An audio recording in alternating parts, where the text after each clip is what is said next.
Good afternoon, everyone. We're on? It's the Captain's Table is back on after another hiatus of Ooh, what, we about had, a month or something? well, with the high salaries that we're on now, we do need our holidays. We like our holidays. Yeah, indeed. So 4 weeks of, what did you do much of? Watch New Zealand beat England in the cricket? That Yes, must have been a high point, I would have thought. So we finished that off. Because New Zealand's probably in their best situation ever in cricket. Well, I'm not sure if you're aware of that.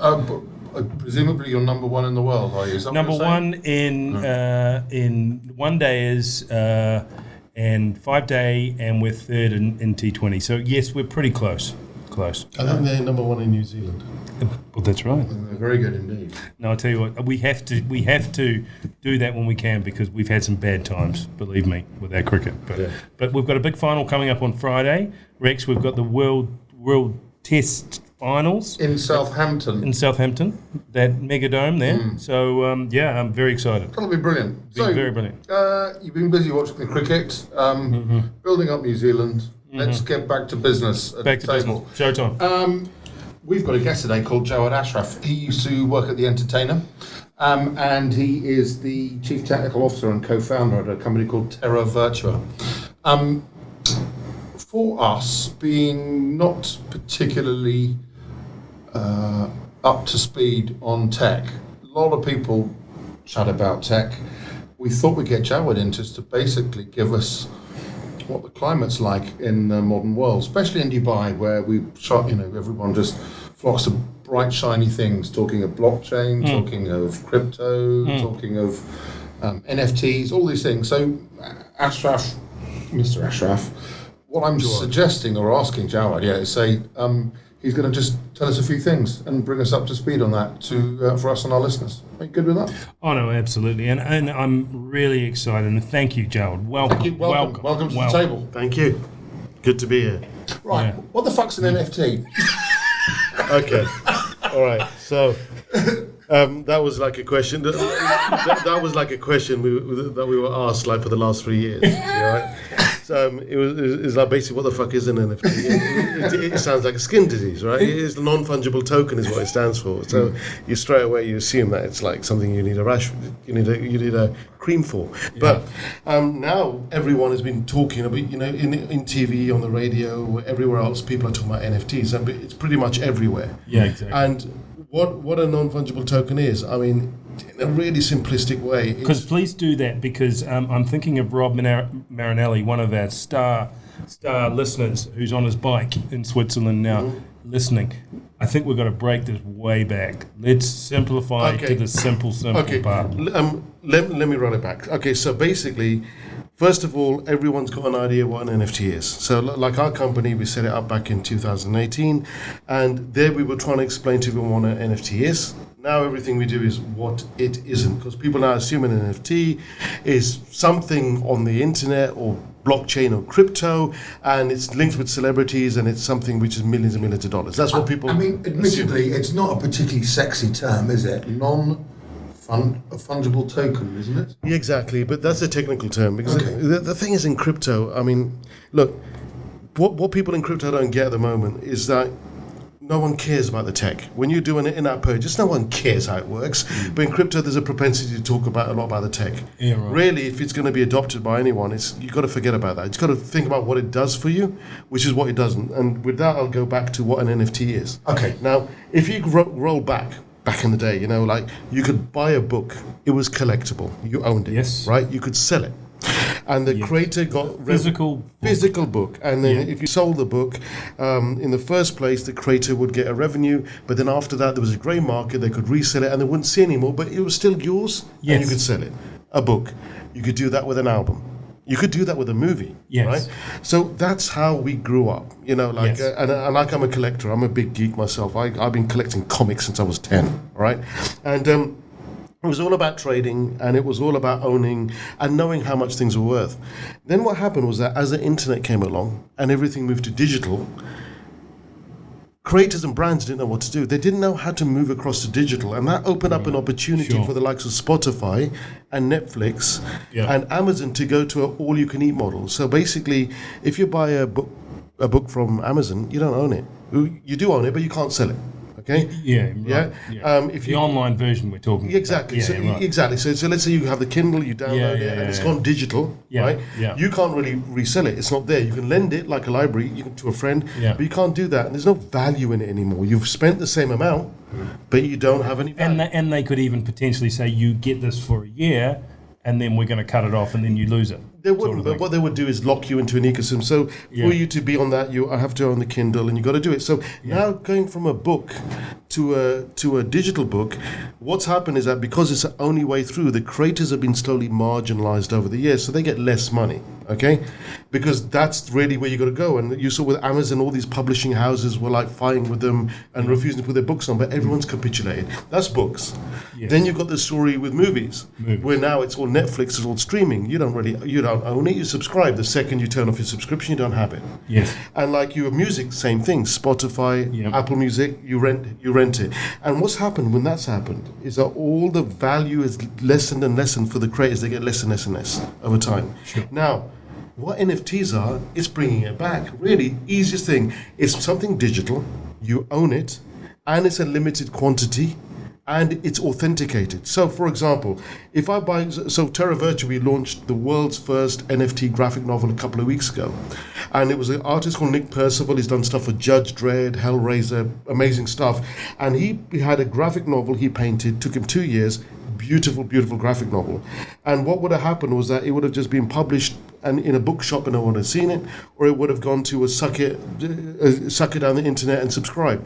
Instead, he published it as an NFT, and he created a special edition with 1,000 copies, which are 1 to 1,000, right, of which are sold for X amount, right? And we created a reader that would allow someone to buy it as an NFT, but then read it like a graphic novel, but they can trade it. And they own it and keep it. They own it and keep it, but then they can go to OpenSea or Terra Virtua, anywhere else, because we're open, and they can just go and trade it. So now when they sell it, they make money off it. So now your asset, which is just like a physical comic, is something you can buy and sell. But the beauty of an NFT is when you sell it again, the creator gets another little bit of a kickback. So it means that the creator always gets rewarded, and really that's what one of our main things is. We want the creators to get paid for what they do, because right now creators have become commodities, right? So just going back a step, okay, we've got 1,000 comic books that have been sold, exactly the same thing. 1 of 1,000, 2 of 1,000, 3 of it. Yeah. Does 1 of 1,000 have a different price to 999 of 1,000? No, because let's say that you publish... It's the same thing. Let's say you do a print run, okay, and they make 1,000 copies of that graphic novel. Everyone is the same price. And once they're gone, everything is the same? Yeah. Okay. Once they're gone, they're gone. But the thing you can do with an NFT is when you read it on the reader, the tech we created, you can read the comic. Then you can press a button, you can remove the bubbles. Press a button, then you go through to the inks. Press a button, you go through the pencils. So you now can actually dive into a digital asset and see something that you can't see in the real world. It's not just taking something from physical to digital, but if it's going to be of any use, do something interesting with it. And that's what we're trying to do. Innovate, right? Okay. So like, for example, we got an exclusive partnership with Legendary Pictures. And what we did, Godzilla vs. Kong, we did dual branding with this major movie studio. 50 million people looked at the trailer.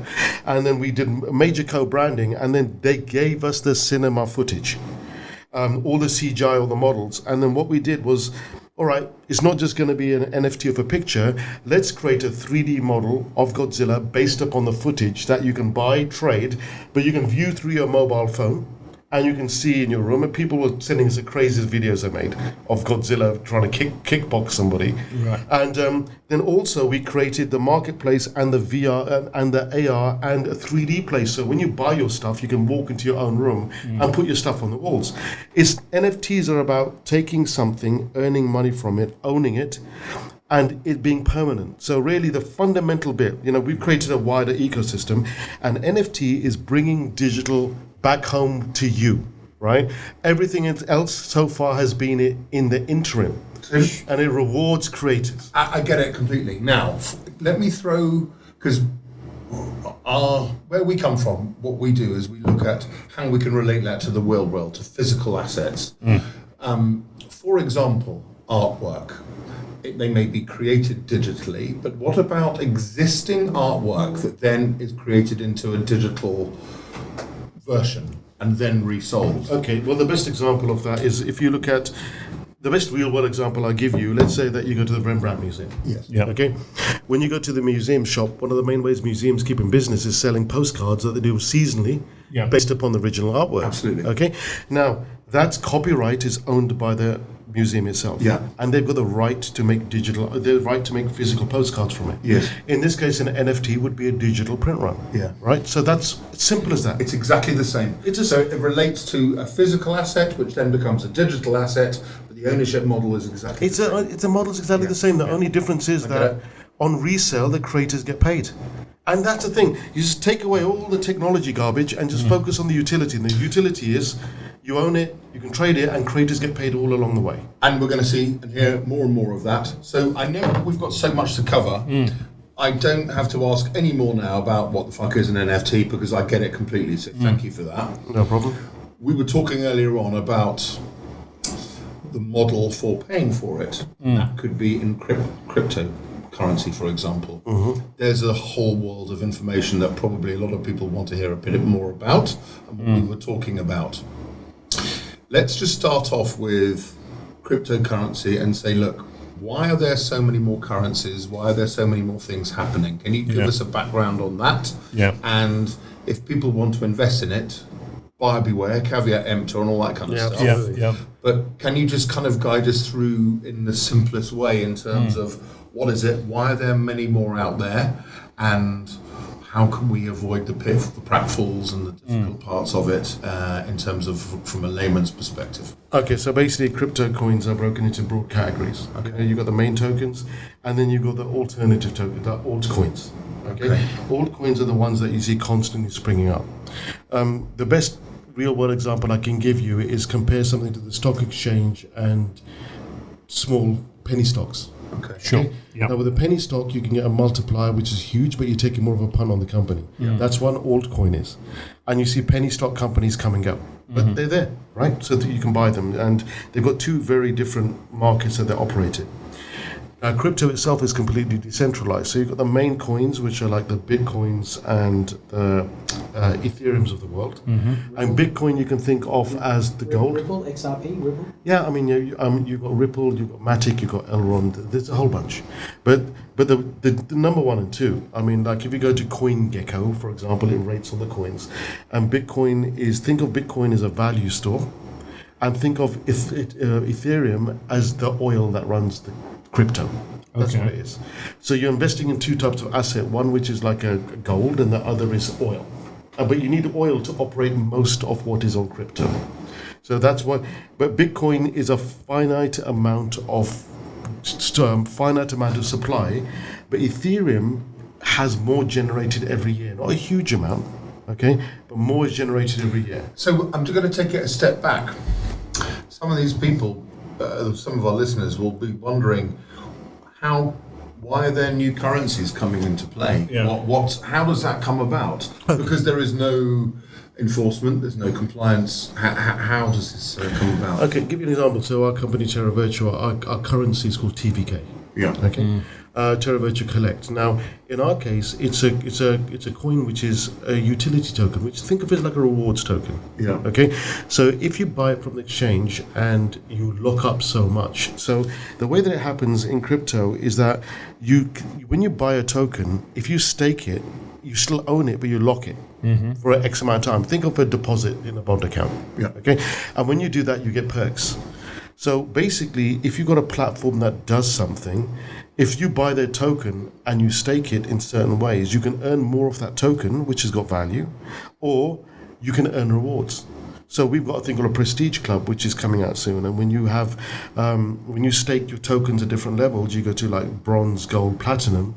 And like when you go to platinum, you'll get these perks. You might be able to see artwork and buy it before anybody else. You might be able to. Okay. So those altcoins, these other tokens, have benefits on their ecosystem. Okay. Yeah, and different companies have got different utilities. So one might be focused on finance, one might be focused on trading, one might, and so if you own their token, you'll get a reduced price on trading fees. Like if you go to Binance, for example, one of the biggest exchanges in the world, if you buy their token BNB and own it, then you have a reduced charge for trading. Okay. So you'd buy it and hold it in your account, so you can reduce charge on trading, saves you money. But the more that you hold, the less people can buy, the more the price goes up. So it's driven. It's all supply and demand. Sure. Okay, that's all it is. But you could start a currency. Like we could start the Captain Stable currency. Yeah, but you need with like thing is a lot of people have a lot of ideas about currency, but it's got to have a global use case. Sure. It's got to have some, because like ultimately it's like anything else. If it's a piece of crap, no one will buy it. I mean, there's even been an escort token, for God's sake. Right. You know, it's ridiculous ideas coming down the middle, and often some of them, like this whole Dogecoin thing. I was just thinking of that one. That was just. But it worked, didn't it? It didn't. It was just a thing for suckers. I mean, at the end of the day, if something's going like this, ultimately it's going to drop. It's got no utility, no use, and somebody's going to get hurt on the journey. Sure. You know, and what tends to happen is that people often, when they invest, you know, you go to barbecues, people talking about it. You're trying to catch a tiger by the tail. Yeah, it's already out. Exactly. Yeah. Exactly. And the people who try to grab it at the end. I mean, if by the time people are already deep into it, you're the person going into anything. You're the one. It's normally the last one is going to be the one who's hurt the most. So from a small investor's standpoint, what would your position be? Yeah. Or I mean, you could. Okay. What I would always say is that, look, the main thing about crypto is that a lot of money have made money in crypto over the years. So a lot of money in crypto is money going in circles in a closed ecosystem. And that drives up the price. And often one project feeds another project, feeds another project. So when you try to invest, think, does this thing have a real world use outside of a bull run? Because once in 2017, 2018, when the market collapsed, it went for 3 years, but there were no decent projects. But there are actually some incredible projects out. I mean, ours is an incredible project, Terra Virtua. You know, we're revolutionizing print, music, movies, and sports. But then you've got fantastic DeFi projects coming out. And by DeFi, I mean decentralized finance. So everything that you see at the moment, like you go to a bank, you go to an insurance company, it's centralized as an organization. Where you buy and you sell and you buy services. Decentralized finance is buying that without a middleman. Buy insurance without a middleman. Get a mortgage, get funding, get lending without a middleman. Without someone in there trying to squeeze you and trying to take a cut off what's happening. Clip the ticket. So that's what DeFi is about. And there's more and more wonderful projects coming out. There's and there's also great infrastructure plays coming out, which are allowing you to do cool stuff. Like, let's take a simple example. Let's take medicine from origination of the factory to the door.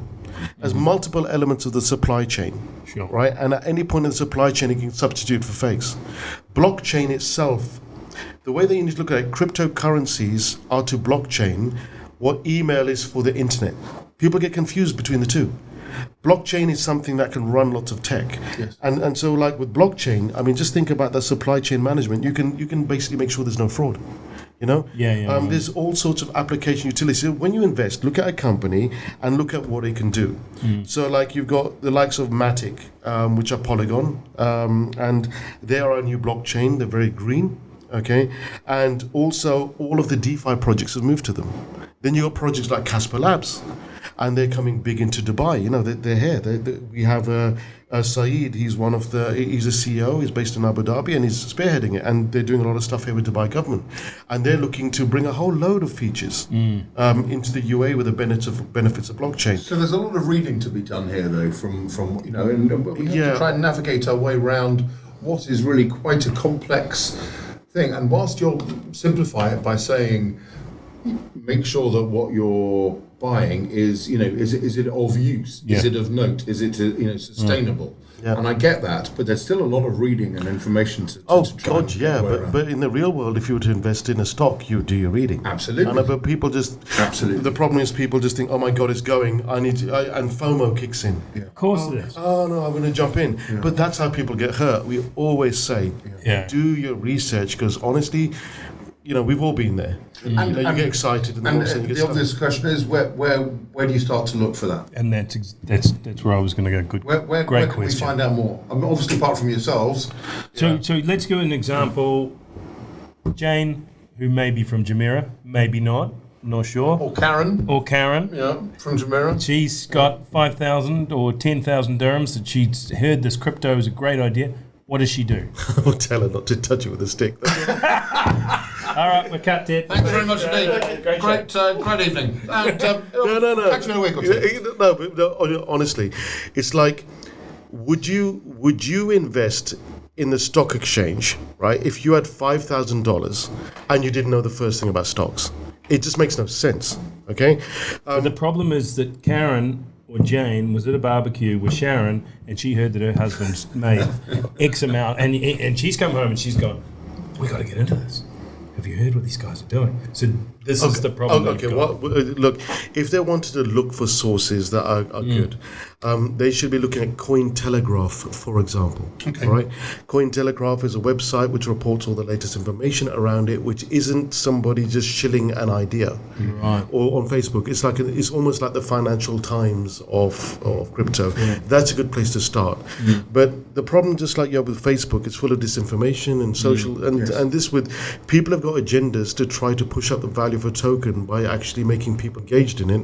They get enough people interested in it, the price goes up, and they exit, leaving people holding the bag. People were doing that with penny stocks for years. Yes. Sure. Or multi-level marketing. Exactly. And I genuinely,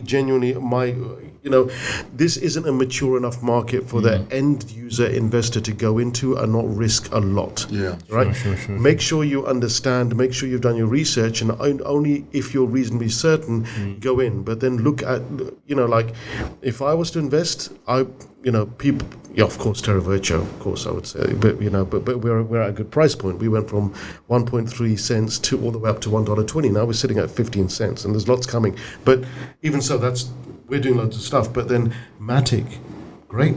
They're going to be a big infrastructure play. Casper Labs. What you can do is say that if they're a good company and a good team, you can do it. But it's hard to understand. It's so technical at the moment. Yes. Sure. So my advice, anyone who asks me, where should I invest? I say don't. Yeah. Tread carefully. Because there are tigers everywhere. Be so careful. Exactly. And just like you can get disinformation and you can be taken down the garden path, here, this disinformation can cost you money. Yes. Right? Yeah, so, and there are actually some very good podcasts like Leah Hepburn. She's very good. There are a few ones with good followings. Crypto Lark, also very good, gives good advice. But so you have some influencers on YouTube. You've got some periodicals. But again, for the end user, the retail investor, what tends to happen is that they get the worst deal. So when a company lists, they have, let's say, crypto company, there's a seed round for institutions where they get the biggest discount, and the private round where the next get discount, and then you get the public round where they get the worst deal. And the appetite is huge. Like I was talking earlier about Casper Labs, great company. 275,000 people did the KYC, sent their money. Only 27,000 people got $1,000 each, small amount. Yeah. Now, that's the sheer amount of demand. Imagine how much effort it takes to fill in a KYC form. Yeah. That means there must have been about 2 million people trying to come in, and most of them thought, forget this. But the rest went through the KYC and deposited funds. So, next question. Dubai's come out, and obviously with the Captain's Table, we want to promote Dubai and what they're doing. Dubai's come out and said that we want to be the crypto leaders globally. Yeah. What does that mean and against somewhere else? The first thing they're doing.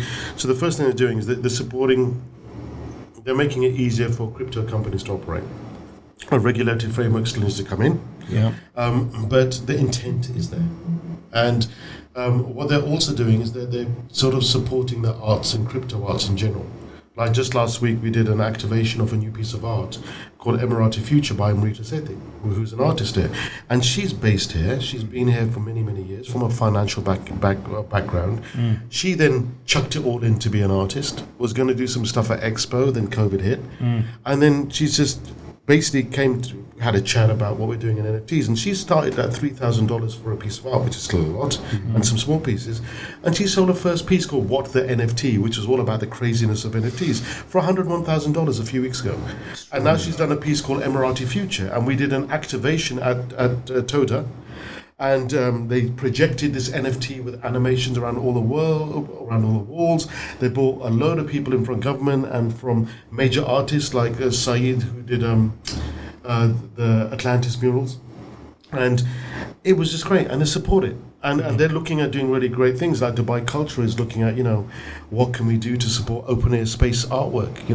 Let a community fund a piece of artwork, a major artist to create a really lovely piece of art for the community. And then maybe we can do something with that as NFTs. So the government is actively looking for applications of blockchain technology, not just cryptocurrency. Blockchain to actually enable and add security to multi-levels. Which is what it does, of course. Yes, it's a ledger you can't mess with. In simple terms, it's like an escrow of sorts. It's a visible escrow that simply cannot be changed, but altered. Think of it as a ledger that you can that constantly you're writing into, that no one can change any entry. Yeah, that's what it is. So, back again, if I've got a photo at home of myself and Michael Jordan that I've taken, and I want to turn, and it's a one-off, I want to turn that into an NFT. What do I do? Well, the first thing that you could do is you've always got to be very aware of copyright. Okay, so it's got to be something that you've taken yourself, and it's got to be something that you own and it's personal, and you don't have any grey areas on the copyright. That's the first thing, because right now NFTs are like the Wild West. There's so much stuff just going online. And one of the things that we always do is focus on KYC. We always focus on knowing who we're getting the artwork from. Yeah. So if you were to do that, what you would do is that, well, we wouldn't touch it as Terr as our company, because we deal with brands, and something like OpenSea is more like an eBay or Rarible. So what you would do, you would take it, you would then upload it and mint it. Mint it. And Ted, you were talking about that before. Yes. So pay a gas fee. Yeah, exactly. So a gas fee is the price of doing the transaction, right? Get Ted. He's up to speed on it. So we're minting this photo, and you guys got to go back a bit. What are we doing? We're gassing something? No, okay. Think of your transaction fee to do it. Sure. Think of it. But who are you paying that to? The website. Okay, so think of it like this: when you print a dollar bill, or you print a flyer, you're minting it on a printing press, and you're paying the electricity for it to be done, or fee to the printer.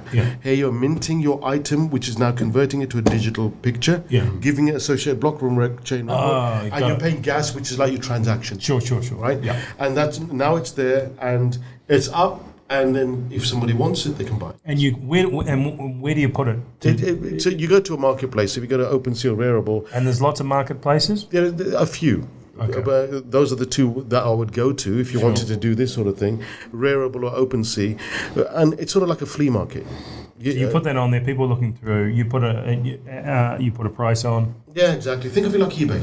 But then you could do a run of it. You can say I want to do 1,000 of these, or I could do 10 of these, or I could do one of these. Yeah, you can choose. Okay. But ultimately, after you mint them, the worst form is for you then to mint them again. All right. Once you do it, you do it. So if you do a 101, you don't make another 101 next week. Now I'm confused because we're talking about the same. No, think about it this way. Okay, if you get Picasso, right, runs a print run of 100 of one thing, and the next week they sell it for $1,000 for 100, and then the next 200, and the next week he's done another 100. It kind of ultimately the value of what you bought for is dilutes. Exactly. But the thing is that with these other platforms, it's often they don't check, right, who's uploaded it. They don't check if it's authentic. Yeah. So really, it's caveat emptor, like you said. Sure. Because if you buy, let's say, a print by this famous artist, you don't know if it was the artist who uploaded it. You don't know if it's real. And that's it. Caveat emptor. And with all of this, with the crypto and with the NFTs, it's entirely ungoverned at the moment. Exactly. Self-governance is coming in. Yeah. There's loads of rules that are coming in, and ultimately, look, the companies that do, like, let's say you've got Rarible, they may have, I don't know, 200 artists jumping on. Kids art is a big thing. But with us, we have artists come to us, we curate the best ones, then we talk to them, then we make sure they are who we say they are, and then we sell it. I mean, we had one of the top digital artists in the world come to us, and this guy doesn't talk, he uses a voice synthesizer, and the fuzzy things, he can't even see his face. And he goes, I am this guy, and I want to sell the artwork on your site. I said, well, no. We should get him on the podcast. Trying to do a Banksy, isn't he? We should get him on the podcast. Exactly, and we even spoke to people representing Banksy. But like the thing is that oh yeah, he's going to make a killing. I could have any other guy come with a fuzzy thing and a fuzzy voice and say, right. And ultimately, if somebody buys your piece for like $100,000, yes, museums do it and galleries do it, but you know what? We're the ones who are going to get sued, and ultimately the customer could then get sued by the original artist for theft. Yes. You have to think about these things. It's not just about the money, but it's about making sure the art and the pieces and the works are. Okay, so I'm just going to quick. Can I nudge jump in the queue? Take a number. When you it's 47. You touched on it, and we were talking about this before when we were looking at either producing currency or making an NFT. It uses up a lot of energy, right? This is what we're hearing about. How does this work out to the layman? Because I'm still a bit confused about that. Okay, well, the way that it works is that if you think about, there was a lot of talk about this, and ultimately the main thing that you've got with NFTs is that, and with anything which is done on the Ethereum network, is that they use energy to be created, and a phenomenal amount of energy, right? Well, yeah, it's actually a surprising amount. Yeah. It's a surprising amount of energy. Like when I first heard it, I was like, how much does it cost to make a toy? Like if you make an NFT and it's a digital item, I mean, people need to have some perspective. I mean, it uses a lot of energy. If you buy a Barbie doll, that's a piece of plastic that's had color and dye and mined and manufactured and melted, and you put in a plastic non-biodegradable package and deliver to your door. That uses a fair amount of energy. Yeah, exactly. That's one thing. But when we spoke to some major brands, they go, "Yeah, that's obvious, but we're not going to say that we're really bad over there." And just let's not talk about how that. But then historically, that was unable to be recorded. Now you're able to record all that, how much energy it took to make that. Yeah, exactly. But you know what, people can. But the main thing is, if I was to take, let's say, a standard Ethereum, creating an NFT, minting an NFT, one NFT would be the equivalent of, and the funny thing is, we looked at this the other day, so it is like 20,800 emails. That's how much power it uses to make one NFT. Okay? One NFT. But if you use another one, so like we're moving to Polygon, that's 2 emails. That's the difference you get by switching away. Because Ethereum, the best way I can describe Ethereum is that this is important, that everything is on Ethereum. Most NFTs and things are on Ethereum. That's called a L1. It's Ethereum, again, just to keep going back to basics, it's a platform. Ethereum is a blockchain. Okay. So it's a platform. It's a blockchain platform. Yeah. So Bitcoin has got no utility to speak of apart from owning it. When you create an NFT, when you mint one, it creates one token on Ethereum. Yes. Like its own unique coin. Mm-hmm. Okay, but which is linked to an item, let's say your mobile phone, and that is your asset. That's an NFT. So it's one Ethereum token which is now representing your item. Does that make sense? I get it. Yeah. But then creating that token is expensive and uses a ton of power because it uses a technique called mining, which means that when we talked about writing into that ledger. Every time you write into the ledger, it needs people around the world on their computers to independently verify that you did that. Yes. Okay? So that's what mining is. So you basically are confirming a transaction by doing a mathematical algorithm, right? And depending on the amount of power you use, the less power you use, the more you get paid. And you take a fraction of that fee. So that gas fee is actually distributed to the people who are confirming a transaction. Okay. Right? And that's why when miners use cheap power, so like El Salvador are saying they're going to use vents from volcanoes to power their mining installation, that means they will actually get paid more and it's completely green. Okay. So that's why you have you can create a mining rig, which is a PC, and plug it into your wall using DWA and using power. But let's not get too carried away in terms of the comparative costs and energy used compared to creating the Barbie doll with the plastics and all of that stuff. That's relative.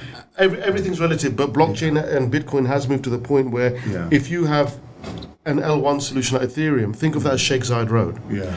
They've now created other blockchains, which think of one as Al Khail Road, which is an L2 solution. Right. And you can move off Ethereum, drive onto Al Khail Road, but there the cost is much cheaper.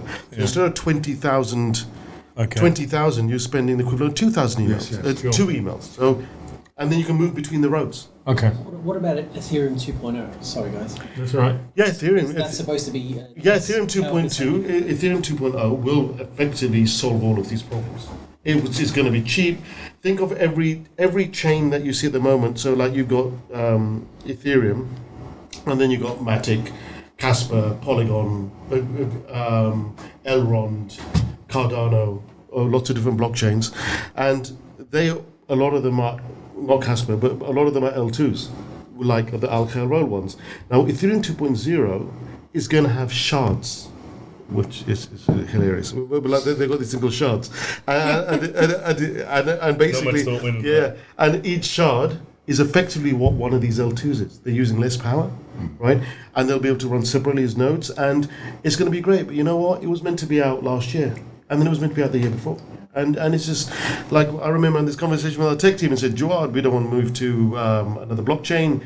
Ethereum 2.0 is going to save the world. It's not coming anytime soon. It's just not. But when it does, there will be a shakedown, and that's another investment thing. A lot of these L2s that exist now are all of a sudden going to find it very hard to exist. And that's why some are smart, how they're doing it, but the ones who just want to be like a better Ethereum, God, they don't invest in those ones. Because everyone's going to be running back to Ethereum because that's where all the people are. I'm just kind of running through all the information, and it's a bit of a minefield, isn't it? Tread carefully, caveat emptor, do your homework, read a lot, good luck. Yeah, no, definitely. But like, you know what? This is the sort of paradigm shift we had between, back in the day, people going, oh, you know what? No one's going to want to buy online. I want to go into the shop. I want to pick it up. I want to look at it. I want to smell it. I want to taste it. And you know what? It's gone. It's gone. Shopping halls are gone. And we're sort of at the cusp of that now. But like at the early days of online, no one knew it was coming till it was here. And there is a sea change coming. Yeah, sure. Okay.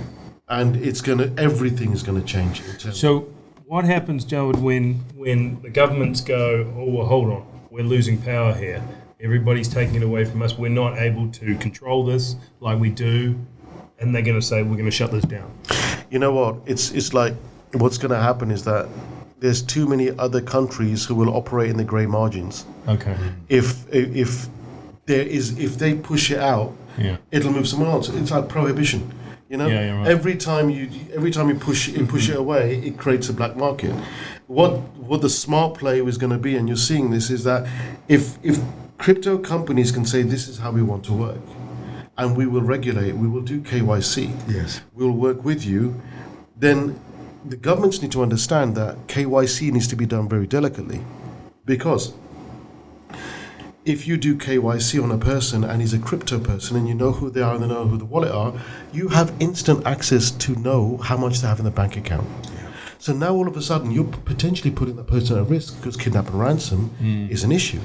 So governments need to find a way to work with crypto companies for people to say, do the AML, do the compliance, make sure that the person is who they say they are, but not necessarily give that information to them. Protect the privacy, but then do what they want, which is make sure it's true. And there are lots of third-party companies, True ID and a few others, who are focusing all around this.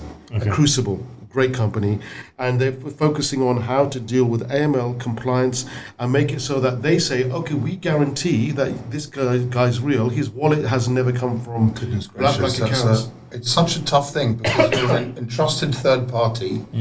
and say, well, the governments will say, well, we can do that. And of course, you get back to square one and say, well, no, thanks very much. I don't want the government knowing everything about it. But all these third parties are actually, working off a decentralized global standard. Yes. So now that information is actually stored securely away, is decentralized. It's like if you want to shut down Bitcoin, you can't. It's everywhere. They need to have like a UN, really, like a universal... And crypto's huge with that. You know, a DAO. A DAO is what they talk about in crypto. Yeah. And that's like a democratic voting organization. Yeah. And you'll find multiple DAOs all over crypto because it's all about community driving community. And yes, there's a lot of nutty idealism. I mean, I was in Korea once, and this guy, I asked the guy, "What are you doing?" He said, "I'm creating a freestanding island, which is like lots of cargo tins locked together, and it's going to be an independent blockchain state." And I started laughing. I know, seriously, what do you want to do? That's actually what he wanted to do. Sure. So the whole market's full of nuttiness, but there's a lot of idealism in it, and there's a lot of people there trying to make genuine change and trying to focus on letting the little guy actually do well. Because if you look at everything that happens nowadays, every form of transaction you do, it's focused on making the organization richer and not necessarily look after you, from your bank transfer to your mortgage payment to anything that you do. Yeah. And this is about cutting out the facts and letting investors benefit and letting the customers benefit and not having someone in the middle to having a take. Which is what my question is. I mean, there's going to be a lot of people that won't want this to go through. Of course they won't, and that's. But you know what? When before the stock exchange first came out, all companies were in the hand of private families. Okay. And when the stock exchange came out, everyone and their dog wanted to close them down because it was a massive paradigm shift where the end user could now be part of that. Yeah, right. Okay. Now, it happened anyway. Yeah. And just because just because it hasn't happened, the logic is there, and the will is there, and ultimately it's going to be a case of it's either people in crypto need to understand they need to play ball. They need to deal with regulation. They need to protect the interests of the countries. But at the same time, the countries need to understand there's too much fat there. Sure. Things are going to change. Everyone needs to meet in the middle. Right. Otherwise, stamping something out will force it underground. And if you don't cooperate, you're going to be dead. So find somewhere, happy medium. Find the middle ground. Yeah. So where do you see it in the future? Like, I mean, obviously, Elon came out recently and said potentially Tesla, and then he will be able to buy and sell with crypto. Then he pulled back. Yeah, what are we doing? Money from that? What are we doing in 10 years' time? How is crypto in our community? It's everywhere. You know? But what does that mean for me when I'm walking down the street? It means that it's just part of everything that you do without you knowing it's crypto. You know, tech is there to enable you, and when it's really working is when you don't notice it. It's when you do a transfer to a mate over a mobile phone and he gets his money instantaneously within seconds and is then able to do something. It's if you want to take a mortgage out and then you can go click, it's done, the contract is sent to you. All the hassle. No boundaries. No boundaries, no hassle. I mean, look at all of the convenience mobile phones have given us.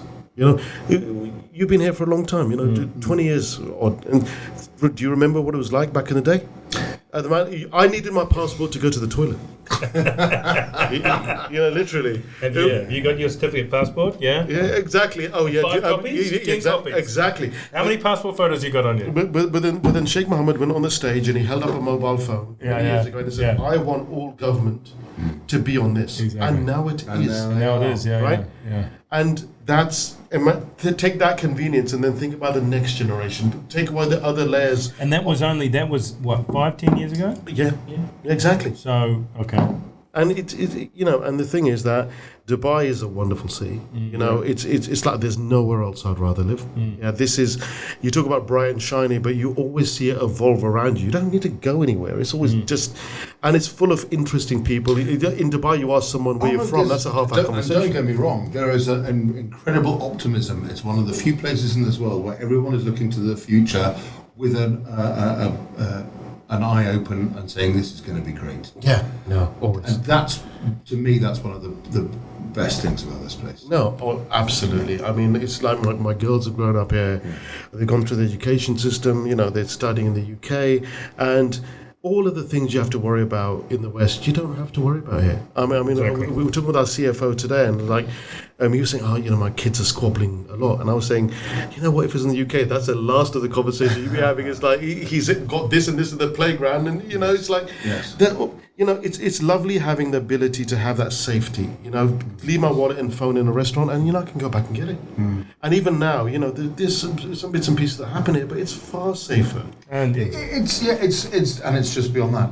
It's definitely an optimistic place where there's growth and excitement about the future. Always. I think that's a key. And innovation and embracing innovation is always a key. yeah, And on that note, no, that's a fantastic. great way to finish, isn't Great it? way.